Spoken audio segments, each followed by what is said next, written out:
2008 आसाम सिलसिलेवार धमाका केस में सीबीआई की खुसूसी अदालत ने रंजन दायमारे समेत 15 अफराद को कसूरवार करार दिया। अदालत ने उन्हें आईपीसी की मुख्तलिफ दफात के तहत कसूरवार पाया है। Ranjan Daimary National Democratic Front of Bodoland के चीफ हैं। अदालत सजा का तयन 30 जनवरी को करेगी।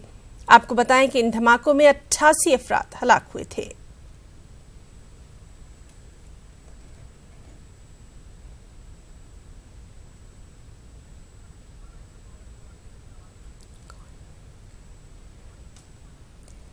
और चलिए मजीद अपडेट के लिए सीधे रुख करेंगे हमारे साथी ऋतिक कौशिक का। ऋतिक, आपसे जानना चाहेंगे क्या कुछ अपडेट?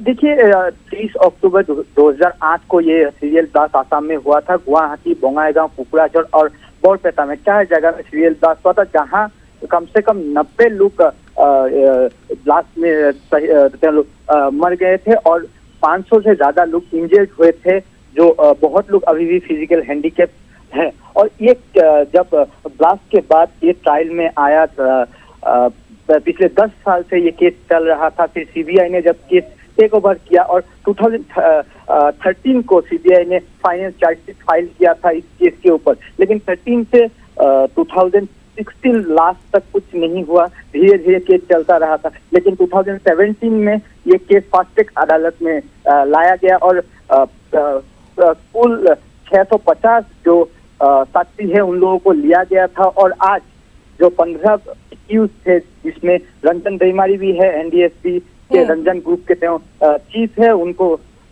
एक्यूज किया है और साथ में अन्य 15 जन को इस पूरे मामले में एक्यूज किया है। और ये टोटल जो लास्ट का केस था, एक्यूज था 22 लोग थे, लेकिन 15 को अरेस्ट कर पाया। बाकी 7 लोग अभी भी फरार है, जिसमें 3 लोगों की मौत हो गया है और 4 लोग अभी भी वो लोग फरार हैं। उन लोगों को अभी तक हिरासत में नहीं लाया पाया। तो 15 लोगों को ट्रायल फेस किया था 15 एक्यूज ने, और 15 एक्यूज को अभी गिल्टी कोर्ट ने गिल्टी किया है। और 30 जनवरी को जो क्वांटम ऑफ पनिशमेंट है वो डिक्लेयर करेंगे सीबीआई कोर्ट गुवाहाटी।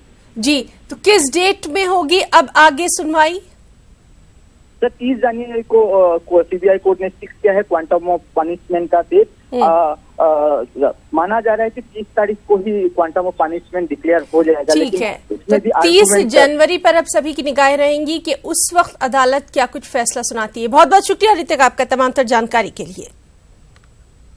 आगे बढ़ेंगे। यूपी के कुशीनगर में हिंदुस्तानी फिजाइये का जैगुआर तैयारा हादसे का शिकार हुआ। इस हादसे में पायलट महफूज रहा। पैराशूट से कूदकर पायलट ने अपनी जान बचाई। कुशीनगर के हातिमपुर इलाके में फिजाइये का तैयारा हादसे का शिकार हुआ। कुशीनगर एयरबेस से तैयारे ने परवाज भरी थी कि तभी तकनीकी खराबी की वजह से ये तैयारा हादसे का शिकार हुआ।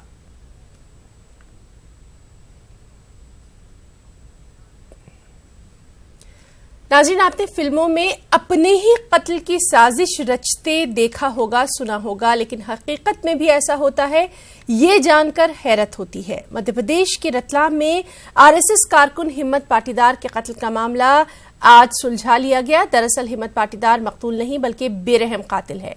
हिम्मत पाटीदार ने अपने ही खेत में काम करने वाले मदन मालवीय का बड़ी महारत के साथ कत्ल किया। उसकी शिनाख्त छुपाने के लिए उसके चेहरे को जला दिया। बाद में डीएनए की रिपोर्ट से पता चला कि ये मदन मालवीय की लाश थी। एसपी गौरव तिवारी का कहना है कि आरएसएस कारकुन हिम्मत पाटीदार ने बीमे की रकम हड़पने के लिए ये साजिश रची थी। पुलिस को भी शंका हुई। फिर इसके बाद हम लोगों ने जो मृतक का बॉडी था उसका डीएनए परीक्षण कराया। चूँकि इसमें जो मृतक था उसकी मृत्यु के बाद उसके चेहरे को जला दिया गया था ताकि उसकी शिनाख्त न हो सके। तो डीएनए परीक्षण में आज रिपोर्ट प्राप्त हुई हम लोगों को, जिससे इस बात का खुलासा हुआ है कि मृतक हिम्मत पाटीदार न होकर गांव का ही मदन मालवी है, जो लगभग आज से 2 वर्ष पूर्व तक हिम्मत पाटीदार के खेत पर मजदूरी करता था। और इसमें जो डायरी जब्त हुई है उससे इस बात का खुलासा हुआ है कि हिम्मत पाटीदार ने अभी 17 दिसंबर 2018 को ही 20 लाख रुपए का अपना इंश्योरेंस कराया था, एक्सीडेंटल इंश्योरेंस था, प्लस उसके अलावा उसके ऊपर लगभग 10 लाख रुपए का उधारी है जो विभिन्न लोगों को देना है। इससे बचने के लिए उसने ये पूरा षड्यंत्र रचा और उसमें अपने ही कदकाठी और उम्र का मदन मालवीय, जो कि खेत पर काम करता था, उसको खेत से ले गया और घटना स्थल पर पहुंचकर धारदार हथियार से उसका गला काटने का प्रयास किया, लेकिन गला कटने के पाया, लेकिन उसकी मृत्यु हो गई। फिर उसकी पहचान छिपाने के लिए उसके फेस को जला दिया। तो इसमें अभी हिम्मत पाटीदार, जो कि अब इस हत्या का आरोपी है, उसकी तलाश पुलिस कर रही है और जल्दी उसको गिरफ्तार करेंगे हम लोग। मामला काफ़ी गंभीर था, इसलिए इसको सनसनीखेज चिन्हित प्रकरण में रखा गया है और हिम्मत पाटीदार की गिरफ्तारी की सूचना देने वाले को 10,000 रुपये का इनाम भी घोषित किया गया है।